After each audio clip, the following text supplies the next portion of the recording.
of the incredible contribution he has made as a medical practitioner, as a cardiologist, and a well-renowned cardiologist at that. And so for him to now seek the opportunity to continue his service in the field of as a Member of Parliament and bringing that incredible experience he has with him into our team, we welcome and we're excited about that.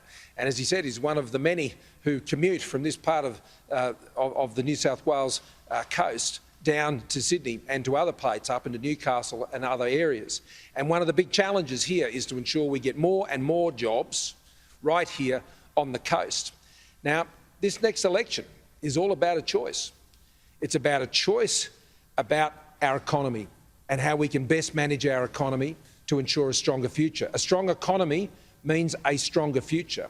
And our government has a very strong plan to continue the strength of our economy. We've come through this pandemic, one of the strongest economies in the world. We've not only saved over 40,000 lives and have one of the highest rates of vaccination in the world, but importantly, we have one of the strongest economies to come through this pandemic.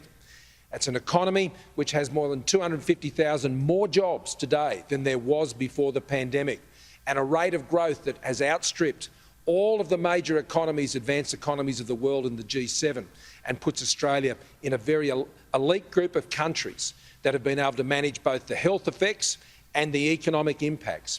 And that continues. The reason we have been able to do that is because we've managed our economy well. Now, that doesn't mean to say there aren't lots of challenges. There are, and we're seeing them. But we address those challenges with our 5-point plan, and that is to ensure we have lower taxes and less red tape. Secondly, to ensure we're investing in the skills and the infrastructure that enables our economy to grow.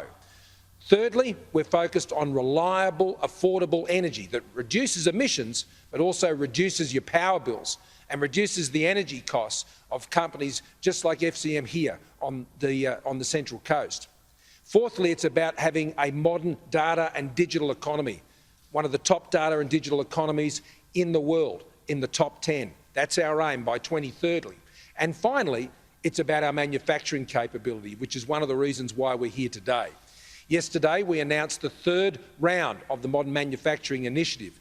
This is a round of grants programs that have been supporting manufacturing businesses in 6 key areas, which includes the inputs and the running of food and beverage manufacturing, which is where FCM fits in here today. The next round is focusing on small and medium-sized manufacturers. And now we're seeing, I see it all over the country, where we're seeing manufacturing businesses in key areas like everything from space and resources, in clean energy and recycling, through to the food and beverage sector and the defence industry sector, so important for driving our sovereign capability. These investments are creating a strong and sovereign and dynamic manufacturing sector. What's exciting about what's happening here at FCM is they understand, as we understand, that training and skills is critical to growth. Yes, we need the R&D. Yes, we need the data and the digital. Yes, we need the investment in the plant and equipment, which we've enabled through the instant asset write-off, which means companies can fully expense all their expenditure on capital equipment in 1 year. And that is driving business investment in manufacturing enterprises, including here. But these businesses also understand the importance of investing in skills. Right now in Australia, we have 220,000 apprentices in trade training. That is the highest number ever on economic record in Australia, and those records go back to 1963. And right here at FCM, they are training their next intake, so they can take their numbers up to around 50 people, all coming from locally here on the Central Coast, working in exciting future jobs that will be here for them and their families as they raise them here on the Central Coast, and not having to get on that freeway or on that train, and they can come here, live here, work here, build their future here. You know, Australia is more than the 8 capital cities that head up our states and territories. Australia is much bigger than that.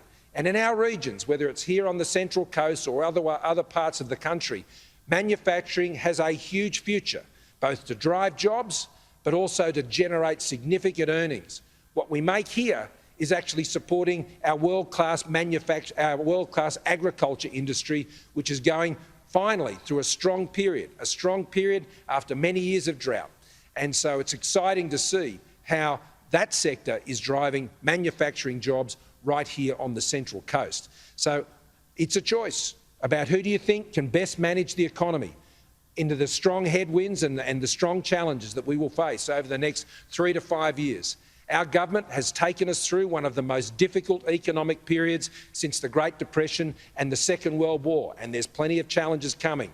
And we've got the plan which is putting Australians into work.